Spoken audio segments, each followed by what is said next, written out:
দেখো, প্রথম চ্যাপ্টার হচ্ছে প্যারাজাম্বেল। তো প্যারাজাম্বেল কি? প্যারাজাম্বেল হলো তোমাকে 4টা স্টেটমেন্ট দিয়ে দেবে। 4 নম্বর এই যে কোয়েশ্চেনটা আছে, কোয়েশ্চেনটা ভালো করে দেখো যে কীভাবে করছে। বলবে given below are 4 jumbled sentences. Out of the given option pick the one that gives their correct order. অর্থাৎ তোমাকে সঠিক অর্ডারে 4টা সেন্টেন্স দিয়ে দিবে, নিয়ে এই সেন্টেন্সগুলোকে তোমাকে ABCD করে 4টা সেন্টেন্স দিয়ে দিবে এবং ABCDগুলোকে তোমাকে অর্থ অনুসারে আর সঠিক অর্থ হবে সেই অনুসারে তোমাকে পরপর সাজাতে হবে। তা সে সাজানোটা অপশান দিয়ে দিবে যে কোনটার উপরে কোনটা আসবে, বিভিন্ন অপশান দিয়ে দিবে, সেটা তোমাকে এবার বুঝে নিতে হবে।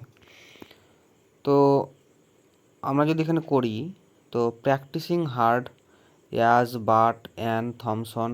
প্রথমে প্যারাজাম্বেল করার সময় প্যারাজাম্বেলের প্রথমে শব্দটা থাকবে, সেই প্রথম শব্দগুলো আমরা দেখবো, ওয়ার্ডগুলো দেখবো। প্রথম এটা যেমন করবো, কীভাবে করছি দেখো। আমি যেমন অপশান বি যেটা আছে, অর্থাৎ বি যে স্টেটমেন্টটা আছে, অ্যাজ দ্য স্পিড ডাউন। তো অ্যাজ দিয়ে কোনো সেন্টেন্স শুরু হয় না, কোনো অ্যাজ দিয়ে যেটা থাকবে সেটা দিয়ে কোনো একটা প্যারাগ্রাফ শুরু হয় না, প্যারাগ্রাফ শুরু হবে না, কারণ 4টা সেন্টেন্স দিয়ে তো একটা প্যারাগ্রাফ হবে। তো সেই প্যারাগ্রাফ অ্যাজ দিয়ে ফটাম করে শুরু হবে না, বাট দিয়ে কোনো প্যারাগ্রাফ শুরু হয় না। প্রথমে ফটাম করে বাট সেন্টেন্সের শুরুতে, প্যারাগ্রাফের শুরুতে কোনো দিন হয়? তাহলে অ্যাজ দিয়েও হয় না, বাট দিয়েও হয় না, তাহলে বি দিয়েও হবে না, সি দিয়েও হবে না। তাহলে বি দিয়ে দেখো, ABCD এই 4টা অপশানের মধ্যে বি দিয়ে শুরু অপশান কোনটা? Option B. BCD দেখো আছে পরপর, তাহলে ওই অপশানটা প্রথমে এলিমিনেট হয়ে গেল। বাকি থাকলে কটা অপশান? ACD এই 4টা অপশান আর বাকি থাকলো। তো বাট দিয়েও শুরু হবে না। তো প্র্যাকটিসিং হার্ড, তো এখানে একটা কথা দেখো যে প্রপার নাউন দিয়ে যদি কোনো সেন্টেন্স শুরু হয়, সে সেন্টেন্সটা প্যারাজাম্বেলের প্রথম সেন্টেন্স হওয়ার সম্ভাবনা সর্বাধিক। তো Ian Thomson is going to make her practice. দেখো, ইয়ান থমসন একটা নাম, আর নাম মানে প্রপার নাউন, তো সেখানে অপশান ডি কিন্তু অপশান ওই দিয়ে যে ওই ডি স্টেটমেন্টটা দিয়ে কোনো প্যারাগ্রাফ শুরু হতে পারে। তো এখানে অপশান এ আর সি এর মধ্যে গন্ডগোল হয়ে গেল, তাহলে অপশান বি আর ডি তো অটোমেটিক ক্যান্সেল। প্র্যাকটিসিং হার্ড, অর্থাৎ প্রথমে এই পার্টিসিপেল দিয়ে সেন্টেন্স শুরু হবে এমন কোনো কথা নাই, কিন্তু ইয়ান থমসন ওদের প্রপার নাউন দিয়ে শুরু হবে, এটা কিন্তু কনফার্ম। তো অপশান বি আর ডি বাদ, তাহলে অপশান এ আর সি এর মধ্যে গন্ডগোল, এদের মধ্যে কোনটাকে এলিমিনেট করব? এবার এ আর সি এর মধ্যে যখন এলিমিনেট করব, তখন তোমাকে বুঝতে হবে, দেখো যে এদের মধ্যে ডিফারেন্সটা কোথায়, এ আর সি এর মধ্যে ডিফারেন্সটা কোথায়। অপশান দিকে তাকাও, অপশান দিকে তাকার পর অপশানে কি বলছে, যে অপশানে বলছে এখানে দেখো সি এর পরে এ আছে, এখানে সি এর আগে এ আছে। অপশান নাম্বার এতে সি এর পরে এ, আর অপশান নাম্বার সিতে এ সি এর আগে এ। তাহলে একবার আমরা ম্যাচিং করে দেখি, যদি সেন্টেন্সে ডি দিয়ে শুরু হয়, তাহলে বাকি সি আর এ কে সি আর এ এটা দিয়ে পড়ি। তো সি দিয়ে পড়লে but she did not know it would be her last run, কিন্তু সে জানতো না এটা তার শেষ দৌড় হবে। তারপরে অপশান নাম্বার এটা কি বলছে, practicing hard she hope to win Olympic medal someday. সে কঠোরভাবে প্র্যাকটিস করেছিল, কী হবে, সে কোনো একদিন সে অলিম্পিক জিতবে এইভাবে। তাহলে এখানে আগে জিতার কথা ভাববে না আগে মরার কথা ভাববে, মানে ভাববে যে এটা তার লাস্ট রান, তাহলে আগে তো প্র্যাকটিস করছে নিশ্চয়, তাহলে আগে হবে। তারপরে তো সে তো সে কিন্তু জানতো না সে তার লাস্ট ডে। কেন জানতো না? As she speed down the slope she had a terrible accident, কারণ তো অ্যাক্সিডেন্ট হয়েছিল বলে। তাহলে অ্যাক্সিডেন্ট হওয়ার আগে সে ভাববে যে এটা লাস্ট রান, সে জানতো না, তাহলে অ্যাক্সিডেন্ট হওয়ার সময় তো ভাববে। তাহলে সেই পরিপ্রেক্ষিতে অপশান নাম্বার সি দেখো ভালো করে মিলছে। Ann Thomson is going to make her practice ski run before lunch. তা ডি এর পরে হবে practising hard she hope to win an Olympic medal some, but she did not know it would be her last run ever, as she sped down the slope she had a terrible accident. তো এত কটা হলো, তো এত কটা দিয়ে তোমাকে প্রথম বুঝতে হবে, এবং এর কিছু ট্রিক আছে। ট্রিকটা কি একটু প্রথমে দেখে নাও, ট্রিকগুলো কি আমি বা এক লাইনে বলে দিচ্ছি। ট্রিকগুলো হলো যে প্যারাজাম্বেল কিছু ট্রিক আছে, যে সেন্টেন্স শুরু হবে, অর্থাৎ কোনো প্যারাগ্রাফ শুরু হবে কি দিয়ে বুঝবো, কোনো সেন্টেন্স দিয়ে, অর্থাৎ হওয়ার চান্স 99%, সেটা হলো স্টেজ নাম্বার 1, অর্থাৎ অপশান এলিমিনেট স্টেজ, অর্থাৎ তুমি কোনো প্যারাজাম্পলকে অপশানগুলোকে তুমি এলিমিনেট করবা, সেটা কীভাবে দেখো বলছি। ইন্ট্রোডাকশনারি sentence could be start with the sentence at first at the beginning any proper noun an now a days beginning। তাহলে at first at the beginning any proper noun, মানে যে কোনো প্রপার নাউন, নামটা পাহাড় পর্বত এগুলো দিয়ে প্রপার নাউন, এ বা অ্যান বা নাও এ ডেজ বিগিনিং, এগুলো দিয়ে কোনো প্যারাগ্রাফ শুরু হতে পারে, প্রথম কথা। তা সে প্রথমে তাহলে এইগুলো দিয়ে যে সেন্টেন্সটা শুরু হবে, সেন্টেন্সটা আমার প্রথমে থাকবে। অর্থাৎ তোমরা বুঝে নিলে এক্ষুনি যে আমি এখানে অ্যান থমসন প্রপার নাউন দিয়ে শুরু করলাম। 2 নম্বরটা কনক্লুশন সেন্টেন্স, অর্থাৎ যে সেন্টেন্সটা লাস্টে থাকবে, অর্থাৎ লাস্ট প্যারাগ্রাফের লাস্ট দিকে থাকবে, সেগুলো কী দিয়ে তুমি কোন ওয়ার্ডগুলো থেকে বুঝবা। যদি কোনো সেন্টেন্সের লাস্টে থাকে ক্লিয়ারলি দাস, প্রথমে থাকে clearly thus therefore eventually finally, তাহলে ভাববা ওই স্টেটমেন্টটা লাস্ট অপশান হবে, ওই স্টেটমেন্টটা লাস্টে থাকবে। তারপরে নেক্সট, যদি কোনো সেন্টেন্সে so therefore this is হয়, thus on the on hand but yet however nevertheless although since then therefore hence such and all type of pronoun, যদি এই সমস্ত প্রোনাউন থাকে কোনো সেন্টেন্সের মাঝখানে, তাহলে ভাববা ওই সেন্টেন্সটা লাস্ট সেন্টেন্সও হতে পারে। চান্স 99% লয়, কিন্তু লাস্ট সেন্টেন্স হতে পারে। It could be the last sentence, অর্থাৎ এটা লাস্ট সেন্টেন্স হতে পারে, হবে বলছি না, হতে পারে, একটা চান্স। এবার তুমি অপশান এলিমিনেট করে দেখবা যে কোন কোন অপশানে তোমার গন্ডল লাগছে, কোন কোন অপশানে তুমি এলিমিনেশন করতে পারছো।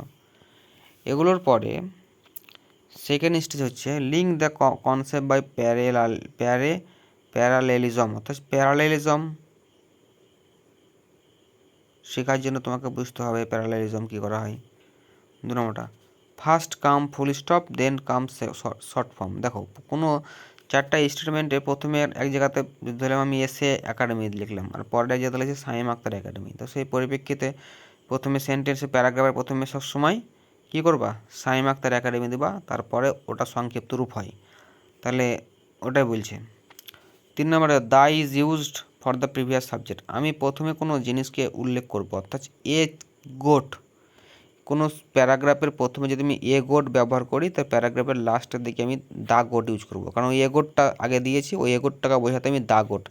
তাহলে প্রথমে এ গোট, অর্থাৎ প্রথমে আর্টিকেলগুলো আসবে, তারপরে ওই আর্টিকেলের পরে যদি ওই নাউনটাকে যদি আবার বোঝাই আমি, তাহলে ওটাকে পরে দা গোট বলবো। আমি যদি বলি এ রাম, তাহলে পরে সেটাকে বলবো দা রাম। বুঝতে পারতো, ওই রামটি যেটা আগের কথা উল্লেখ হয়েছে সেই পরিপ্রেক্ষিতে। Link can be made by matching common word, অর্থাৎ তোমাকে কমন ওয়ার্ড, অর্থাৎ একটা স্টেটমেন্টে একটা ওয়ার্ড আছে, আবার অন্য একটা স্টেটমেন্টে দেখছো আর একটা ওয়ার্ড আছে, তাহলে ওই স্টেটমেন্ট দুটো পরপর আমার লিঙ্ক হতে পারে। একটা স্টেটমেন্টে ধরো এই স্টেটমেন্টে রাম ওয়ার্ডটা আছে, আবার বি স্টেটমেন্টেও রাম ওয়ার্ডটা আছে, তাহলে এ আর বি একে অপরের সঙ্গে থাকার চান্স বেশি, কিন্তু এর পরে বি হবে না, বি এর পরে এ হবে এমন কোনো গ্যারান্টি নেই। হ্যাঁ, এ বি পাশাপাশি থাকবে, এটা তুমি কনক্লুশন করতে পারবা। 5 নম্বর, তুমি তো এই ফার্স্টলি সেকেন্ডলি থার্ডলি যদি এগুলো যদি কোনো সেন্টেন্সে থাকে, তাহলে তুমি তো বা শুরুতে থাকে, তা তুমি তো বুঝতে পারছো সেন্টেন্সটা ফার্স্ট মানে প্রথমে হবে ওটা এ স্টেটমেন্ট, সেকেন্ডলি মানে ওটা বি স্টেটমেন্ট, থার্ডলি মানে ওটা সি স্টেটমেন্ট, এগুলো বুঝতে হবে। পাংচুয়েশন মানে কিছু কিছু তোমার ফুল স্টপ হ্যান ত্যান এগুলো হাবি জাবি এগুলো দিয়ে করতে হবে। যেমন হচ্ছে ক্যাপিটাল লেটার, প্রথমে কোনো ট্রান্সলেশন প্যারাগ্রাফের প্রথমে বা সেন্টেন্সের প্রথমে ক্যাপিটাল লেটার আসে, ক্যাপিটাল লেটার লেখার পর কিছু একটা সময় কমা দিলে স্মল লেটার দিয়ে শুরু হবে, তারপরে ফুল স্টপ দেওয়ার পর আবার ক্যাপিটাল লেটার দিয়ে শুরু হবে। কমা দিলে স্মল লেটার, কিন্তু ফুল স্টপ মানলে আবার সেন্টেন্স ক্যাপিটাল লেটার শুরু হবে। এটা দিয়ে তোমার বুঝতে হবে, অনেক প্যারাজাম্পল করা যাবে, প্র্যাকটিসের মাধ্যমে বুঝবা। Third stage life line stage. Life line stage মানে হচ্ছে যে কোনো একটা সেন্টেন্সে ধরো বা স্টেটমেন্টে অলসো বা অ্যাডিশনালি দেওয়া আছে, মানে নিশ্চয়ই এরপরে আরও কিছু আছে, অন্য একটা স্টেটমেন্ট আছে, অলসো অ্যাডিশনালি থাকলে ওই স্টেটমেন্টটা জীবনেও লাস্ট স্টেটমেন্ট হবে না, এটা মনে রাখিও, ঠিক আছে তো। আর 2 নম্বরটা সিমিলারলি লাইকওয়াইজ, এগুলো মানে হচ্ছে কম্প্যারিজন, এইরকমভাবে লাইকওয়াইজ মানে সিমিলারলি লাইকওয়াইজ এগুলো থাকলে কোনো প্যারাগ্রাফের ওই স্টেটমেন্টটা লাস্ট হবে না, কারণ ওই স্টেটমেন্টে লাস্ট হতো তাহলে সিমিলারলি বলে দিত না, লাইকওয়াইজ বলেও দিত না, এগুলো তোমার শর্ট ট্রিক মনে রাখবা। তো আমরা যাই এবার কিছু আমরা মানে উদাহরণগুলো দেখি। তো দেখো প্রথম অপশানটা তো হলো, সেকেন্ডটা দেখো দি কোড 18টা কি বলছে, the code contents information about its nature, each living organism has a DNA code, if this genetic material is altered it would be altered the organism, the nature of an individual is determined by the unique genetic material in this code. দেখো এখানে প্রথম কথা হচ্ছে if দিয়ে কোনো sentence শুরু হয় না। আমি আগে বললাম যে ইফ দিয়ে কোনো প্যারাগ্রাফ শুরু হবে না, তো অপশান সি প্রথমে কাটা, কিন্তু অপশান সি দিয়ে কোনো সি স্টেটমেন্টটা দিয়ে কোনো অপশান শুরুই হয়নি। দেখো ডি দিয়ে হয়েছে না, তো বি দিয়ে হয়েছে, তো ডি দিয়ে দেখে একবার কী বলছে। তাহলে প্রথম অপশান দেখো, তো প্রথম স্টেটমেন্টে কী বলছে, the code contents information about its nature, this code বলতে গেলে কোন কোড, নিশ্চয়ই ওই কোডের কথা আগে উল্লেখ হয়েছে, তাহলে দিস কোডের আগে নিশ্চয়ই কোনো স্টেটমেন্ট থাকবে, তাহলে দিস কোড দিয়ে কোনো স্টেটমেন্ট শুরু হতে পারে না, প্যারাগ্রাফ শুরু হতে পারে না। তাহলে যদি দিস কোড প্রথমে আসবে না, দিস কোড তাহলে পরে আসবে। তাহলে দিস কোড বলতে কোন কোডটা বোঝাচ্ছে, দিস কোড মানে হচ্ছে এ ডিএনএ কোড। দেখো বি অপশানে দেখো each living organism has a DNA code, সেই ডিএনএ কোডটাকে পরে বলছে দিস কোড, এটা বুঝতে চান? হ্যাঁ, আর এখানে অপশান সিতে বলছে this genetic material, this genetic material,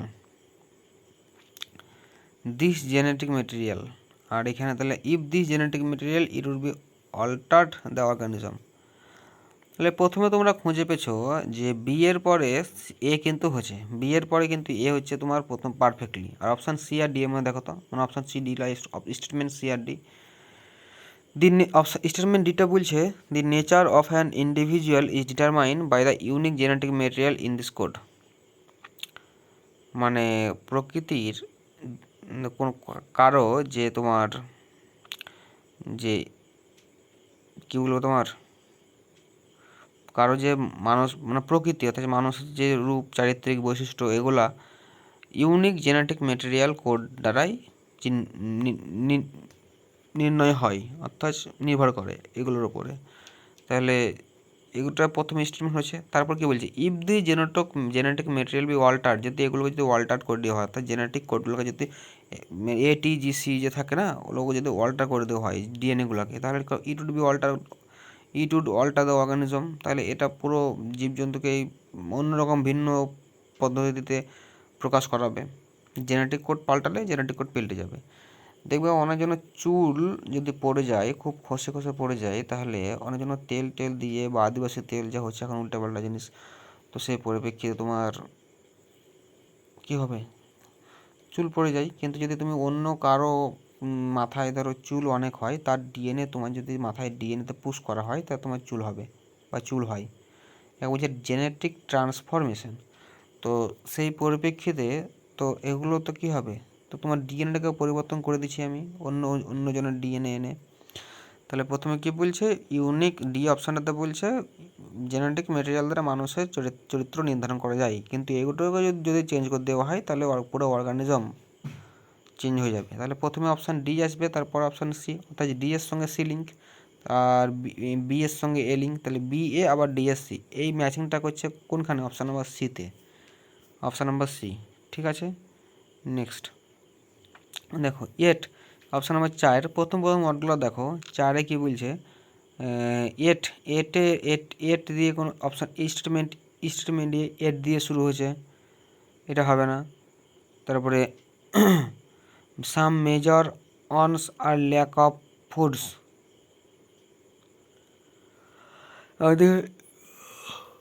the reasons of malnutrition, millions of rupees have been spent on child care in the country. তাহলে প্রথমত বলছে এটা ভালো করে পড়ো, এটা একটা এমন একটা স্টেটমেন্ট তুমি ট্রিক করে লাগাতে গেলে একটা সমস্যা হবে, শুধু ভালো করে পড়ো, দেখো পড়লেই হয়ে যাবে। কিন্তু হ্যাঁ, এট দিয়ে কোনো প্যারাগ্রাফ শুরু হবে না, তাই এ স্টেটমেন্ট দিয়ে প্যারাগ্রাফ শুরু অপশানটা বাদ, অর্থাৎ সেখানে অপশান নাম্বার ডি তো প্রথমেই বাদ যাবে। তাহলে এখানে কী হবে, এরপর বাকি 3টাকে নিয়ে পড়ো। Some major ones are lack of food, sanitation আর প্রপার হেলথ কেয়ার। আচ্ছা, কিছু কী কারণগুলোর জন্য lack of food, sanitation and proper health কেয়ারের জন্য। Reason for malnutrition among Indian children are many, মানে যে ম্যালনিউট্রিশন অথবা অপুষ্টির ভারতে শিশুদের অপুষ্টির কারণ অনেকগুলো। The million rupees have been spend on child care in the country, অনেক অনেক টাকা মানে চাইল্ড কেয়ারের জন্য ইউজ করা হয়। তো অপশান সি আর অপশান বি এটার মধ্যে লিঙ্ক পেয়েছে দেখো। The reason for malnutrition among Indian children are many, some major ones are lack of food sanitation and proper health care. তাহলে সি এর সঙ্গে বি তোমার লিঙ্ক হচ্ছে, তাহলে সি এর পরে বি লিঙ্ক হবে এমন কোন জায়গাতে আছে?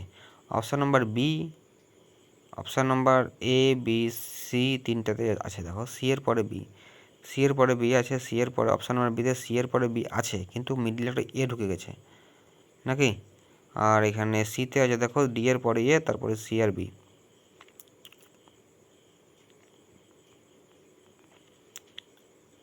তো দেখো ডি এর পরে যদি এ দিয়ে তাহলে কী করে হবে? দেখো ডি এর পরে এ দিলে মিলছে, million of rupees have been spend on child care in the country, অনেক অনেক টাকা শিশুদের জন্য খরচা করা হয়, কিন্তু তবুও শিশুদের এখনও মানে পরিচর্যার অভাব দেখা যায়। তাহলে হ্যাঁ, ডি এর পরে এ কিন্তু ম্যাচিং হয়েছে, ডি এর পরে আর সি এর পরে বি। অপশান বা সি ইজ দ্য কারেক্ট। তারপরে দেখো এটা দেখো, এই অপশানে কী বলছে? এট দিয়ে শুরু হবে না, অপশান নাম্বার এ কাটা, তাহলে অপশান সি কাটা। হ্যাঁ, তারপরে in pre independence India there are two kinds of news paper. আর এখানে কি বলছে? the other spoke of the aspirations of the people and pointed out injustice. One set was supportive of the colonial power.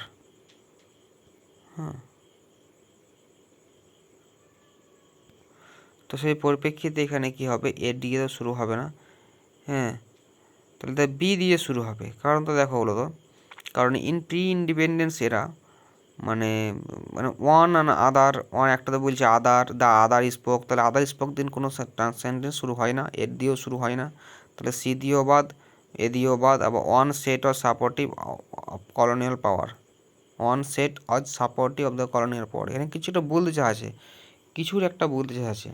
তাহলে বিয়ের পরে দেখো, এখানে বিয়ের পরে হচ্ছে মানে দু রকমের।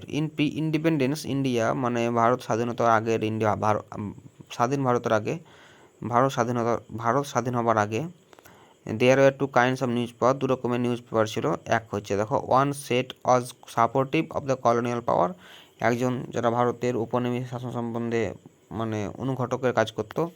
আর অপরটা হচ্ছে the other spoke of the aspiration the people and pointed our injustice, যারা আমাদের বিচার ব্যবস্থা বা জাস্টিস সম্বন্ধে নিয়ে কথা বলতো। তাহলে একদল ছিল কলোনিয়াল পাওয়ার নিয়ে, একদল ছিল ভারত ইন্ডিয়ান নিয়ে। তাহলে একটা হচ্ছে ডি, তারপরে সি, তাহলে বি এর পরে ডি, ডি এর পরে সি, তারপরে at whatever was pointed was profound and even inspirational. দেখো এটা বাদ দিলাম, না হলে তুমি এখানে দেখো বি এর পরে ডি, ডি এর পরে সি কিন্তু খুব মিলছে, বি এর পরে ডি, ডি এর পরে সি, তারপরে এ, এটা অটোমেটিক ম্যাচিং হয়ে গেছে। তাহলে option number B is the correct.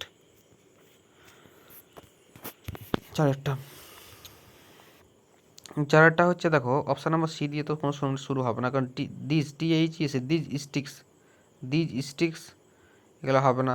Pronoun দিয়ে কোনো সেন্টেন্স, কোনো প্যারাগ্রাফ শুরু হয় না। এ দিয়েও হবে না, কারণ এ দিয়ে কেন হবে না? কারণ দে আছে তারপরে, হ্যাঁ, এ দিয়ে আছে মানে এখানে দে আছে।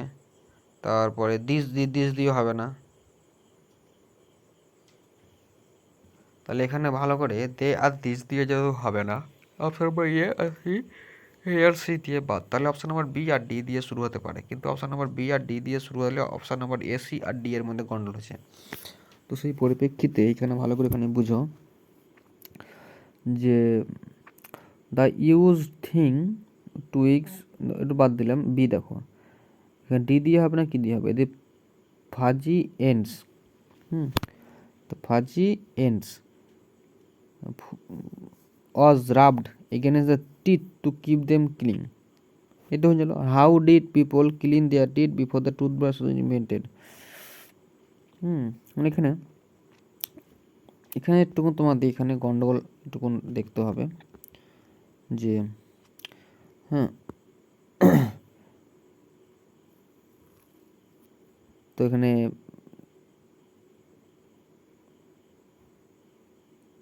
দেখো fuzzy ends, the fuzzy ends তো ফাজিয়েন্স, আর এখানে ফাজির কথা আবার প্রথমে পরে বলছে কি বলছে, দি ফাজিয়েন্স। তো দি ফাজি, তাহলে এখানে তাহলে অ্যাকচুয়ালি ভালো করে এখানে মনে রাখো, প্রথম কথা হবে